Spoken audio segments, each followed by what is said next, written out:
दिल्लीमध्ये झालेल्या स्फोटानंतर देशभरातील प्रमुख शहरांमध्ये हाय अलर्ट आहे आणि एटीएस कडून महाराष्ट्र एटीएस कडून विविध शहरांमध्ये छापेमारी केली जाते। खरं तर पुणे शहरातील जो एटीएसच्या रडारवर असणारा मुख्य भाग आहे तो कोंढवा परिसर असतो आणि हे सगळी दिल्लीतील घटना झाल्यानंतर महाराष्ट्र एटीएसने कोंढवा परिसरात एका घरामध्ये छापेमारी केल्याची माहिती समजते आणि या छापेमारीमध्ये एका व्यक्तीची चौकशी केल्याचं देखील समजते। या व्यक्तीकडून काही लॅपटॉप असतील, मोबाईल असतील किंवा इलेक्ट्रॉनिक गॅजेट जे आहेत ते जप्त करण्यात आलेले आहे आणि त्याचं अनालिसिस करण्यासाठी खरं तर पाठवण्यात आलेला आहे।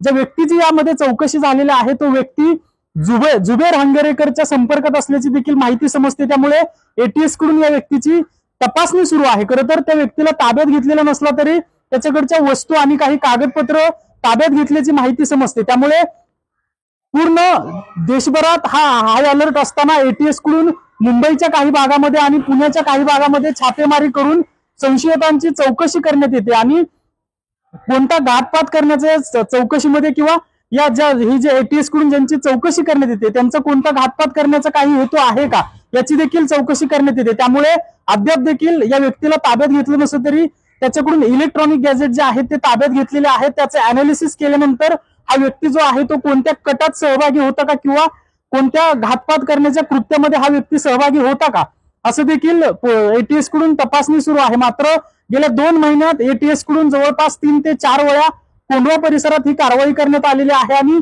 दिल्लीमध्ये झालेल्या स्फोटानंतर या कारवाईला आता वेग आल्याचं आपल्याला पाहायला मिळतंय। कॅमेरा पर्सन विशाल सह अजिंक्य धायगुडे, TV9 मराठी, पुणे।